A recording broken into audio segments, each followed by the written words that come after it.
종합특검이 대북 송금 사건에 윤석열 대통령실이 개입 시도한 정황을 포착해 수사에 착수했습니다. 국가 권력에 의한 초대형 국정농단으로 의심된다는 것이 특검의 설명입니다. 의혹을 폭로한 서민석 변호사는 박상용 검사와 통화한 녹취 원본을 검찰에 제출했습니다. 법무부는 박상용 검사의 직무를 정지시켰습니다. 저 소식 여도영 기자입니다. 2차 종합특검은 쌍방울 대북 송금 진술회유 의혹 사건을 검찰로부터 넘겨받아 수사에 착수했습니다. 특검법에 따라 윤석열 전 대통령 부부가 수사 상황을 보고받고 수사기관이 권력을 오남용하게 되면 수사 대상이 되는데 쌍방울 대북 송금 수사와 관련해 관련 단서를 포착했다는 겁니다. 26년 3월 초순경에 쌍방울 대북 송금 사건 관련해서 윤석열 정부 대통령실의 개입 시도를 확인한 바 있습니다. 이에 따라 2026년 3월 하순 서울고검 인권침해 TF에 사건 이첩을 요청한 것입니다. 윤 정부 대통령실의 개입 의혹과 관련해 초대형 국정농단이 의심된다는 게 특검 판단입니다. 국가 권력에 의한 초대형 국정농단 의심 사건이라고 보고 있습니다. 다만 구체적인 내용은 밝히지 않았습니다. 이런 가운데 의혹을 폭로한 이화영 전 경기부지사 측 서민석 변호사는 박상용 검사와 자신이 나눈 통화 녹취 파일 원본을 서울고검에 제출했습니다. 민주당 청주시장 예비후보로 경선에 참여하고 있는 서 변호사는 녹취 파일의 자깁기 의혹을 부인했습니다. 이 녹음 파일이 저의 이익을 위해 조작되었거나 재구성된 것이라면 저는 청주시장 예비후보직에서 즉시 사퇴하고 모든 책임을 지겠습니다. 반면 박 검사는 서 변호사 측에서 먼저 방조범으로 해달라고 요구했고 녹취는 맥락이 삭제된 것이라고 주장하고 있습니다. 법무부는 수사 과정에서 직무상 의무 위반 등 이유로 감찰을 받고 있는 박 검사의 직무를 정지했습니다. JTBC 여도현입니다.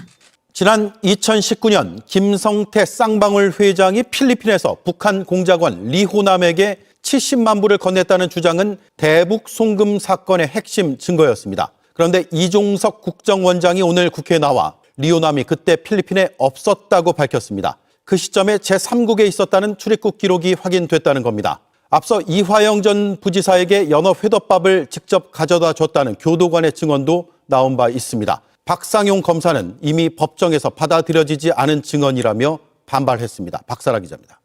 이종석 국정원장은 오늘 국회 정보위 비공개 회의에서 북한 공작원 리호남이 2019년 7월 당시 필리핀에 없었던 게 확실하다고 증언했습니다. 2019년 7월 23일 4일 동안 통일전선부장 김영철에게 일생일대 최대의 임무를 부여받고 제3국에서 그 임무를 수행했다. 그리고 그 임무를 마치고 중국으로 들어갔다. 쌍방울이 이재명 당시 경기도지사의 방북 비용 70만 달러를 대납했다는 대북 송금 사건의 핵심 증거를 흔드는 증언입니다. 이 원장은 지난주 국정조사에서도 같은 취지로 말했습니다.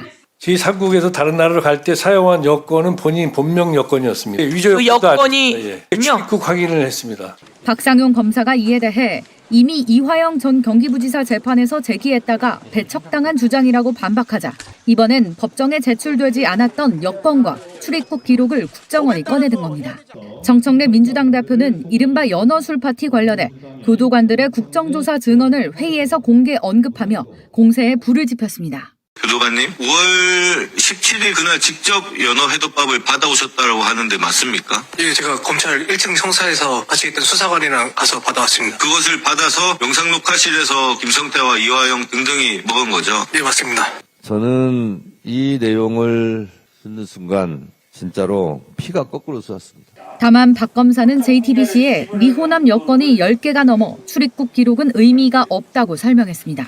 JTBC 박사라입니다. 서민석 변호사의 박상용 검찰 조작 사건 관련된 발언부터 먼저 듣고 오늘 토론 시작하겠습니다. 누가 거짓말을 하고 있느냐고 묻습니다. 저는 말이 아니라 행동으로 답하겠습니다. 오늘 저는 서울고검에 해당 통화 녹음 파일을 증거로 제출합니다. 그리고 이 녹음이 제가 직접 녹음한 원본임을 분명히 진술하겠습니다.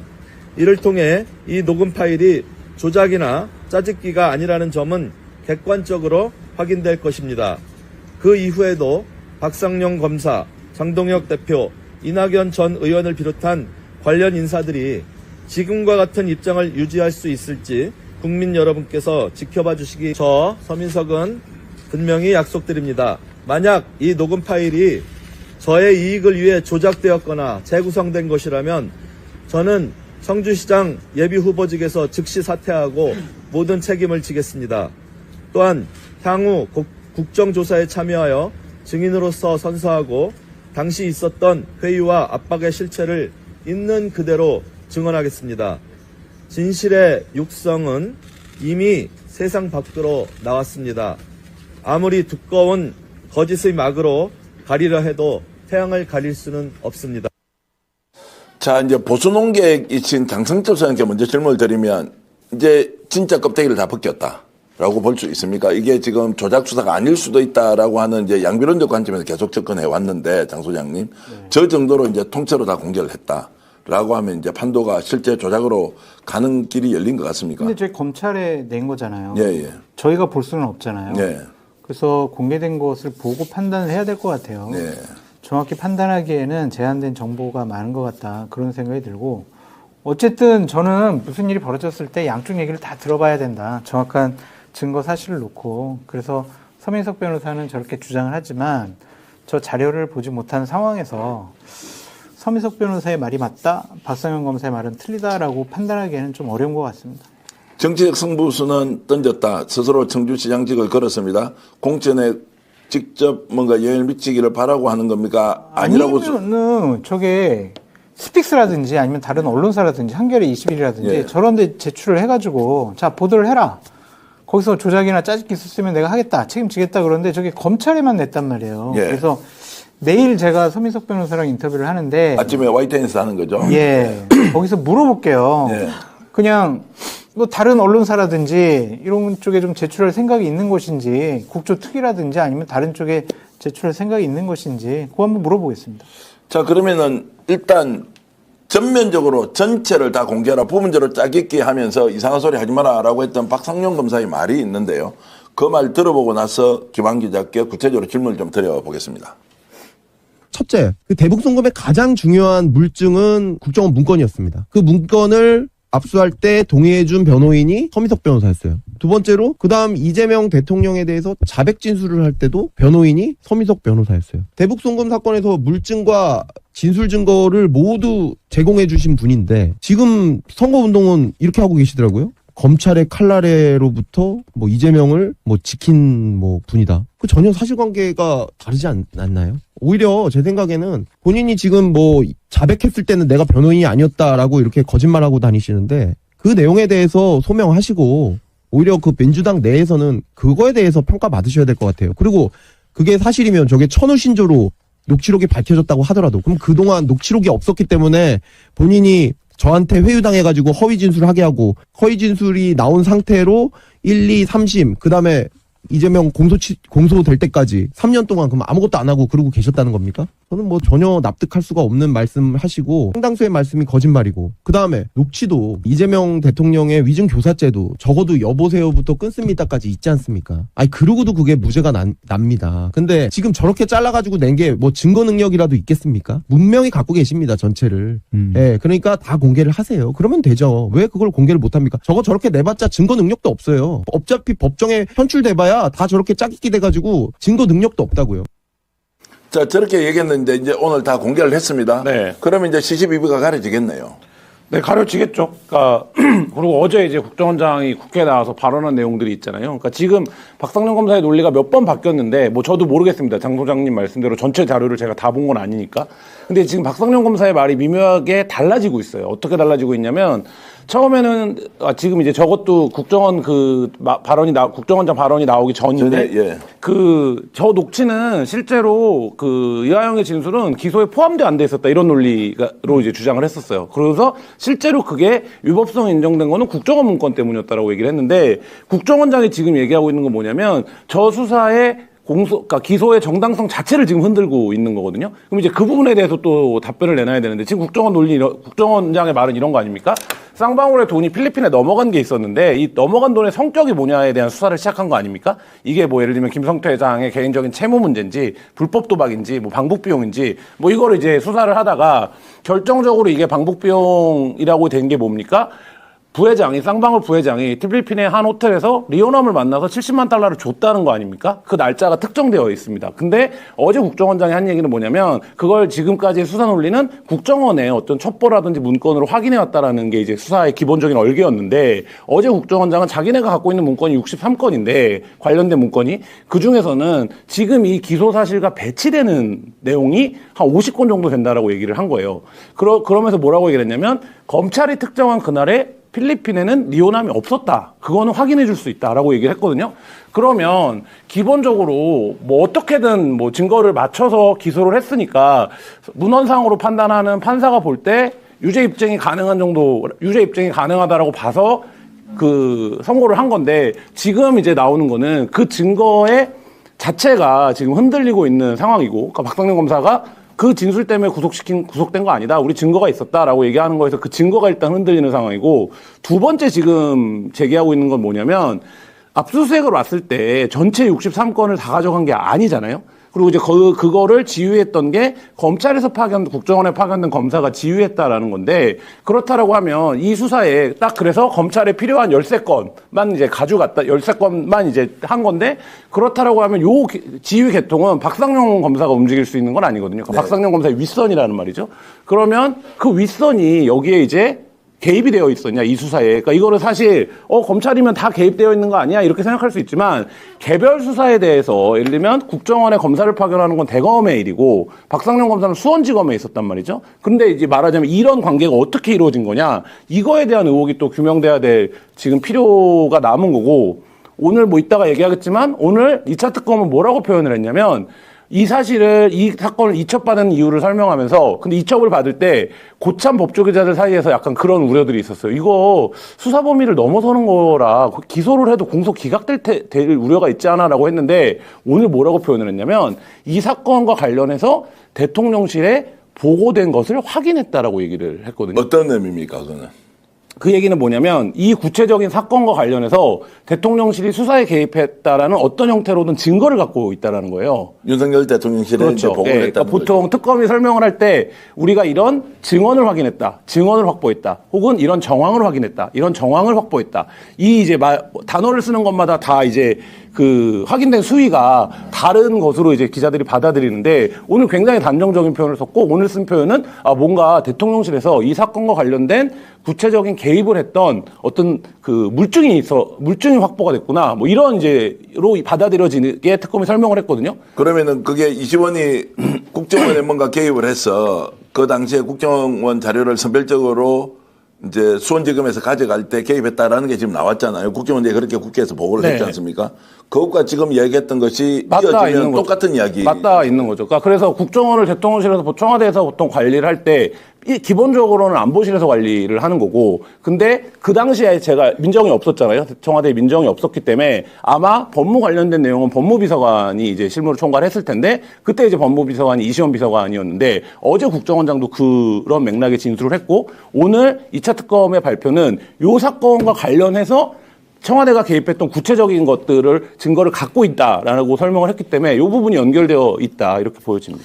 표현이 조금 미묘해요. 개입했다라는 것을 확인했다가 아니라 개입 시도 이렇게 표현을 했거든요. 특검에서는. 그러니까 개입한 것을 정확하게 확인했다라기 보기는 좀 어려운 것 같다라고 먼저 말씀을 드리고 국정원장인 리오남이 그 자리에 없었다 이런 증언을 했다고 하는데 공작원입니다. 7개의 이름을 바꿔가면서 하고 12개의 여권 비자를 바꿔가면서 했다. 그런 얘기가 분명히 나오고 있잖아요. 그래서 이 상황을 한쪽에서 이렇게 몰고 간다고 이렇게 판단을 하기는 쉬워 보이지 않는다. 양쪽 얘기를 다 들어보고 국정조사에서 정확하게 사실관계를 좀 확인했으면 좋겠고 전반적으로 원론적으로 말씀드리고 싶어요. 대통령과 관련된 일이잖아요.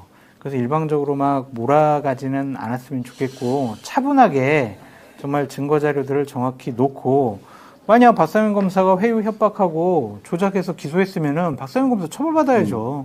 저는 완전히 검찰 옷을 벗기는 것뿐만이 아니라 엄중한 법적 처벌을 받아야 된다. 그런 생각이 들고 그것이 어떠한 증언이나 정확한 자료가 아니라 일방적인 주장과 권력을 갖고 있다고 입틀막을 시키면서 증언을 못하게 함으로써 자신들의 주장의 정당성을 확보하려는 것은 이거는 옳지 않은 것 같다. 그런 생각이 있어요.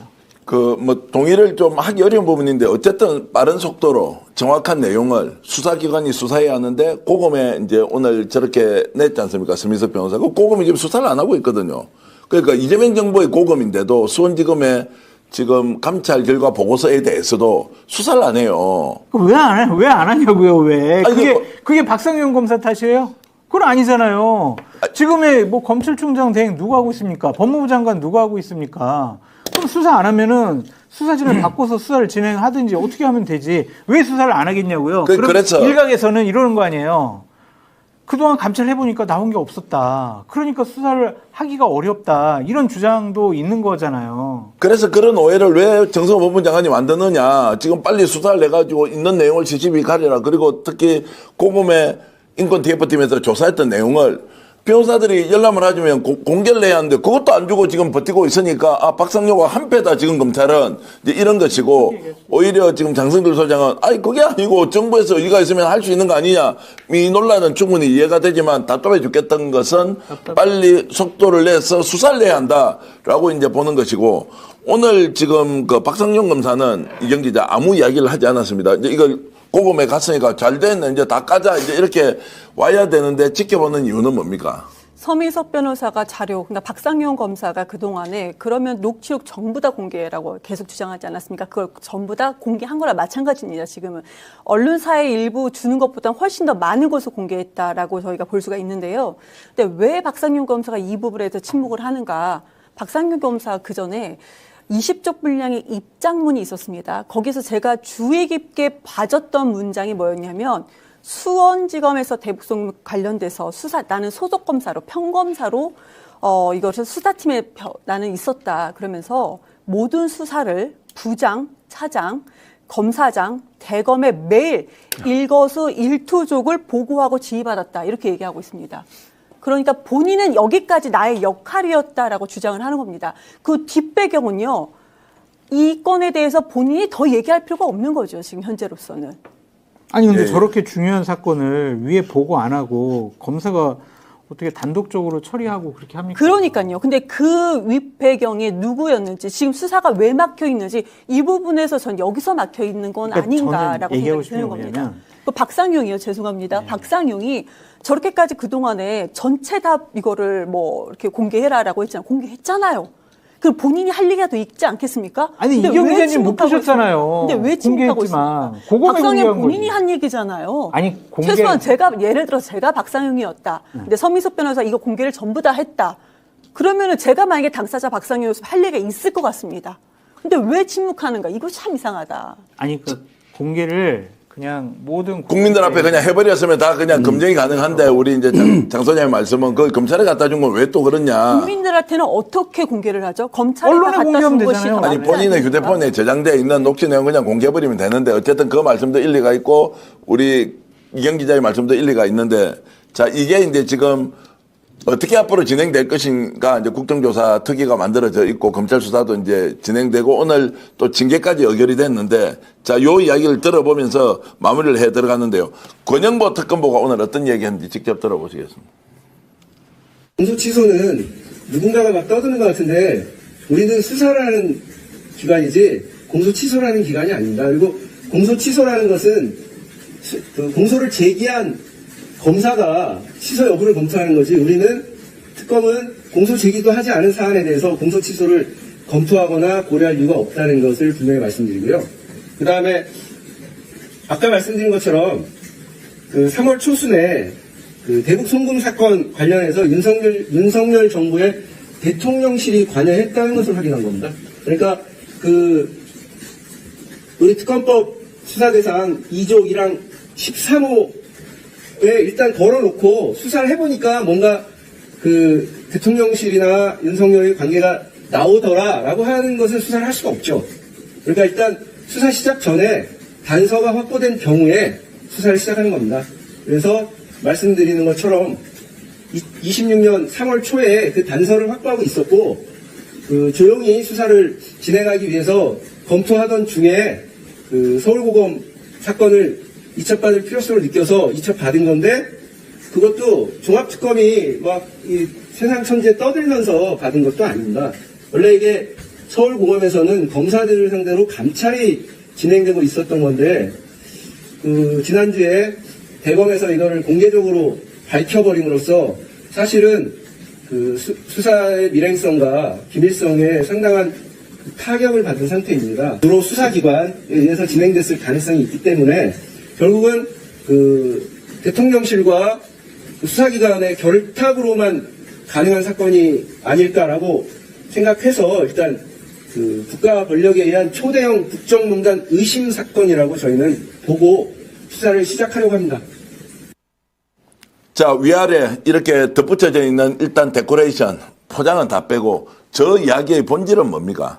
대통령실이 이 수사와 관련해서 어느 수준이라고 얘기할 수는 없지만 결부가 되어 있다라는 얘기를 하고 있는 거고요. 그러니까 이제 결부가 되어 있다. 두 번째, 그러면 그것이 이번 종합특검에서 수사 범위 안에 들어있다 없다는 건 본인이 할 수 없다는 겁니까? 그래서 이게 대통령실과의 관련성이 있으면, 그러니까 예를 들면 모든 사건, 그러니까 지금 모든 사건을 우리가 할 수 있는 게 아니라 대통령실에 직접 보고됐다라는 관련성이 있기 때문에 대통령실이 직접 그러니까 보고라는 건 대통령실은 결국 지시를 하는 거잖아요. 그러니까 이 연관성을 우리가 확인했기 때문에 지금 우리의 수사 범위 안에 들어와 있다. 요건의 경우에는 이렇게 판단을 한다라고 설명을 하고 있는 거고, 아까 이제 지휘라인 얘기하셨는데 저도 이 일을 박상용 부장검 당시에 이제 부장이었는지 뭐 본인은 평검사라고 표현하던데 할 수 없는 일이라고 봐요. 그 위에 차장검사 있고 부장검사 있고 수원지검장 있고 그리고 중앙지검장 있고 그다음에 대검 차장, 총장 이렇게 올라가거든요. 근데 이게 왜 중요하냐면 당시에 서울중앙지검과 수원지검이 사건을 같이 하고 있었어요. 그러니까 이재명 대통령 관련된 사건을 경쟁을 하고 있던 상황이에요. 그러면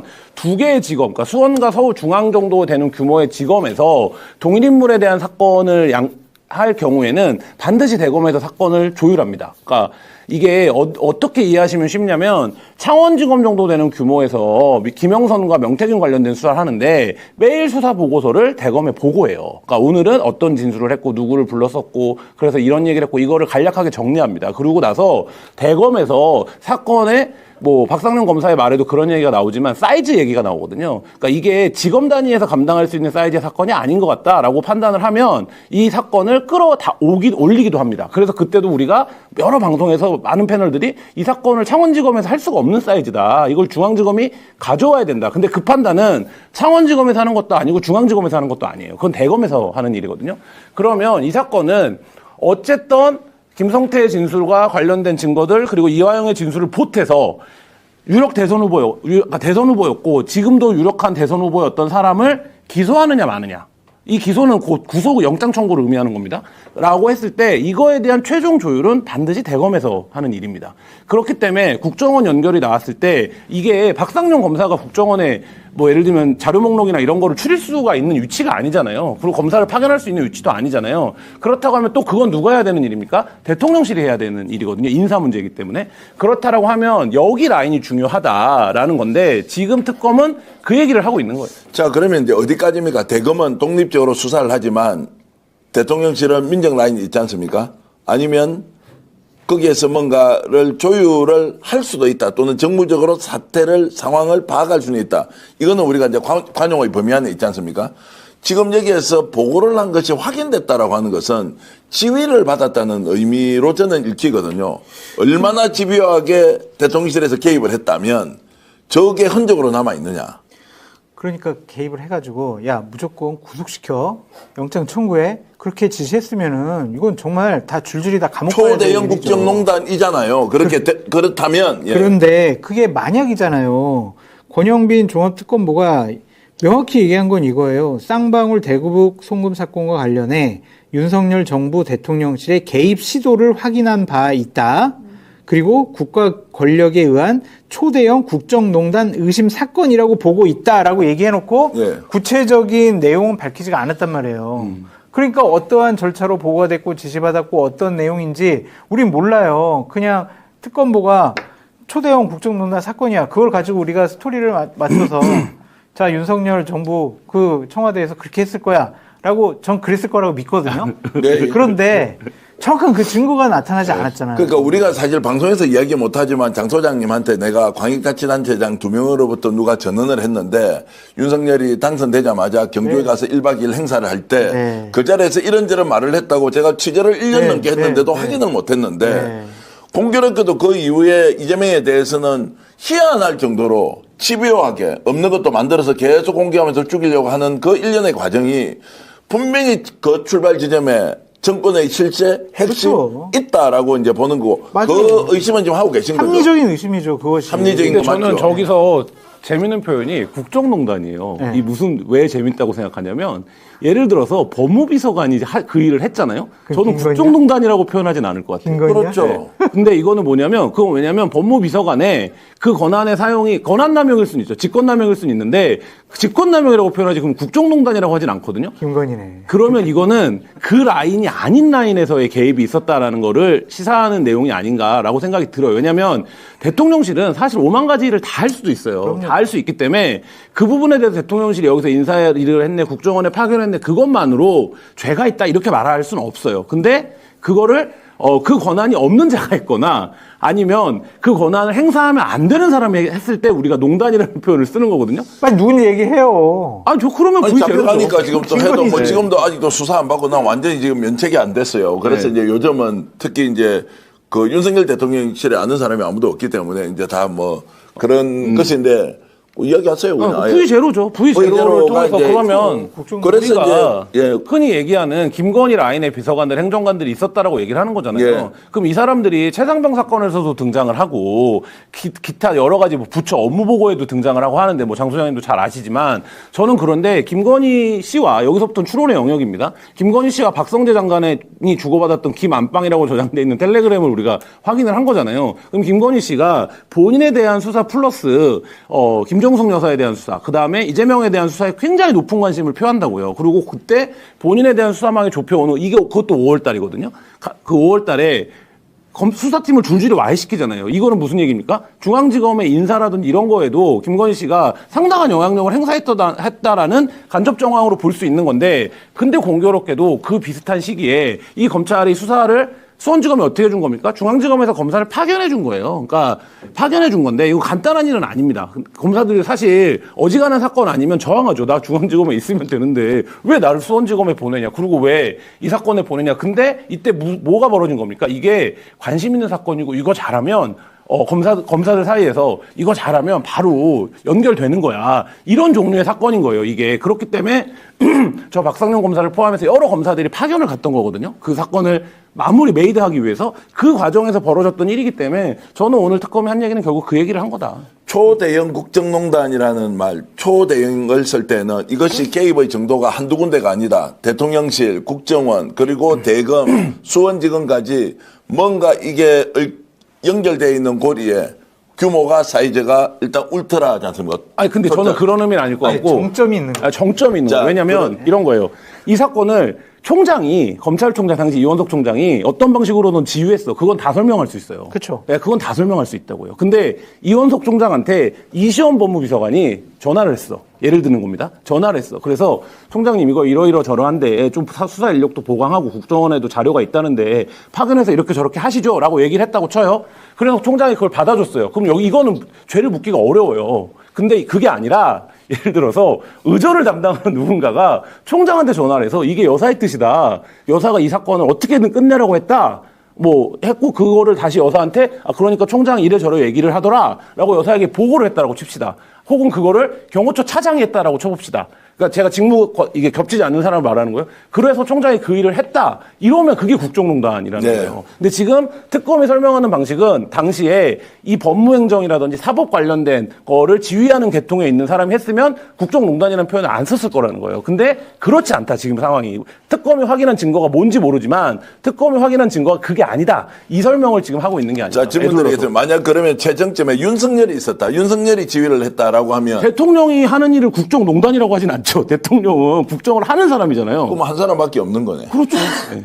한 사람밖에 부의 제로밖에 없는 거죠. 자, 그렇게 되면 이 사건이 이번 종합특검에서는 박상용 검사의 범죄 행위에 대해서 밝히는 것이 아니라 본질적으로는 최상단의 국정농단을 한 주범으로 의심되는 사람인지 누군지를 밝히는 게 더 크겠네요. 그렇죠. 예, 그게 핵심이라고 보여지는 거죠. 만약에 그러고 그게 지금까지 윤석열 정부의 여러 기행과 만행들을 우리가 되돌아보면 여사가 개입됐으면 사실 다른 어떤 논리적인 설명을 안 해도 이해가 되잖아요. 그러니까 예를 들면 여사가 개입을 했다, 슈퍼파워가 개입을 했다라고 하면 근데 지금 이 사건이 처리되는 방향이나 이런 거에서 장 소장님 말씀대로 개별의 하단에 있는 밑단의 증거들을 모두 맞춰서 종합적인 사실을 추론하는 과정이 일반적이고 합리적인데 윤석열 정부에서 벌어진 많은 일들이 그런 과정을 통해서 이루어진 게 아니라 어쨌든 어떤 오더가 내려오고 그 오더가 근데 여사를 통해서 내려오든지 불투명한 과정을 통해 내려오고 그거가 수행되는 과정에 있는데 지금 제가 보기에는 이 사건도 그런 과정이 아니면 검사들도 알아요. 예를 들면 어떤 검사가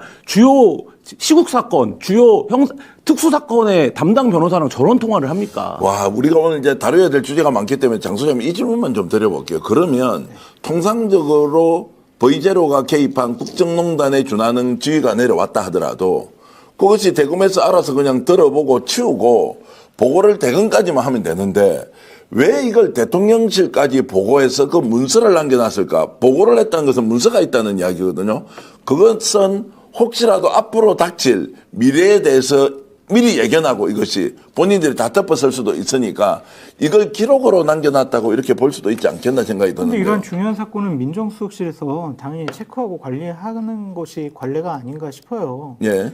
보고를 받고 불법적인 지시를 내리지 않았다면 이런 것들을 법적으로 책임 묻기는 좀 어렵지 않을까. 그러면 그 문서까지는 합법이다라고 일단 보고. 그러니까 보고하는 것들을 어떻게 우리가 불법이라고 하겠어요? 예, 수사하고 있다는 것을 단순히 이제 통보하거나 또는 공유하는 정도인데. 그렇죠. 그러면 여기에서 초대형 국정농단 일수 있다라고 하는 그 말은 그 루트가 일단 비정상적 루트로 갔다는 그렇게 거고. 봐야죠. 지휘하는 사람도 다른 사람이라면. 그렇게 봐야죠. 김건희 씨라고 추정되는 그럼 V제로가 이러한 역할을 한 것이 아닌가. 그럼 윤석열이 이제 조금 전에 우리 김한 기자는 윤석열이 하는 거야 뭐 그게 국정농단이냐라고 하는데 대통령이 직접 개입을 해서 지휘를 했다.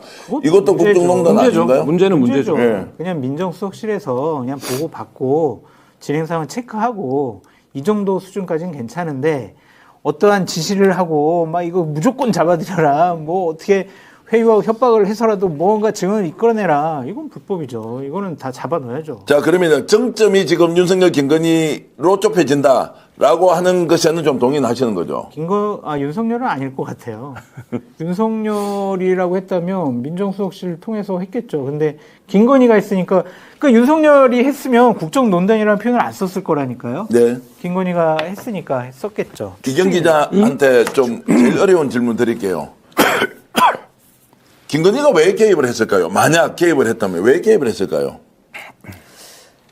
윤석열이 이번에 이재명 경기도지사 때부터 이 수사가 시작된 것이 윤석열이 중앙지검장일 때, 그러니까 문재인 정부 때죠.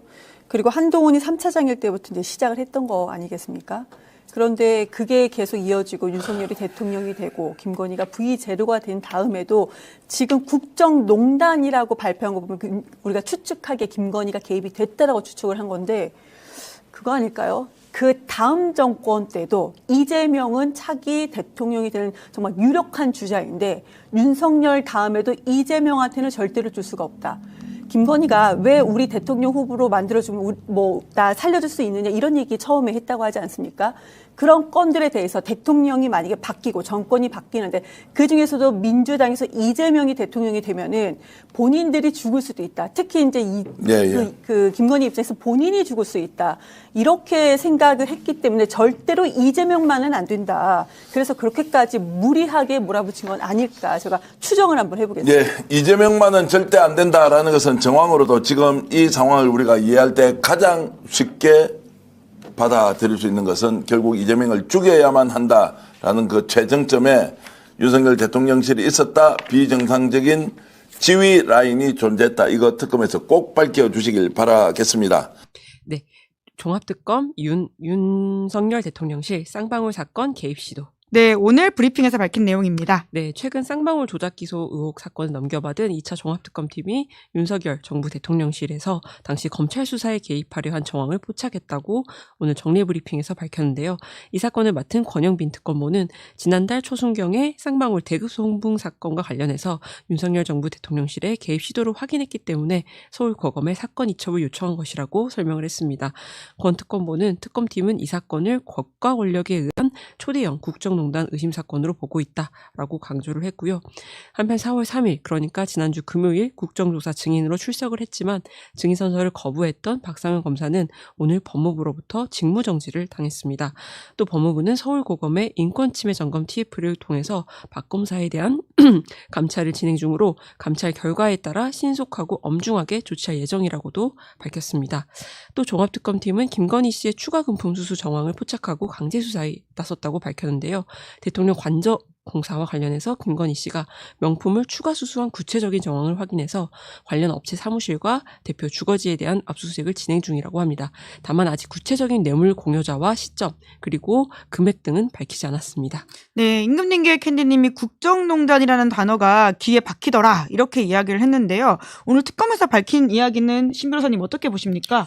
뭐 사실은 이 대북 송금 사건이라는 것이 너무나도 참 희한한 방법으로 수사가 이루어졌고 뭐 회유와 압박이라는 것이 결국에는 사건 조작을 통해 가지고 당시에 정적이라고 하는 이재명 대표를 겨냥한 거 아니냐. 이게 논란의 핵심인데 결국 윤석열이라고 하는 검찰총장 출신의 대통령이었기 때문에 사건을 덮어줄 힘도 있고 또 사건을 만들 힘도 있었던 거 아니냐. 그래서 가장 사건을 덮어준 대표적인 예가 김건희 씨 관련된 사건들을 뭐 법무부 장관을 통해서 김안방 뭐 안방으로 불렸던 이제 그런 일들도 저희가 충분히 고려해 본다면은 결국에는 한쪽에서는 칼을 휘두르면서 정적을 제거하는 하나의 수단으로 이 대북송금 사건을 이용한 거 아니냐. 그래서 이제 국정농단이다라는 단어까지 오늘 특검팀에서 나온 건데 뭐 충분히 의심이 가능한 사안이고요. 지금 이제 박상용 검사에 대해서 직무정지가 되지 않았습니까? 이거 뭐 너무나도 당연한 결론인데 결국 이 어마어마한 정권 차원에서 이루어진 일을 당시 수원지검에 있었던 평검사 박상용 검사가 혼자 할 수 있었겠느냐. 결국에는 이 사안에는 우리가 지금 이제 규명하러 들어가는 이 당시의 권력이라고 하는 윤석열 김건희의 손길이 있었던 거 아닌가라는 의심이 저도 충분히 가능하다고 봅니다.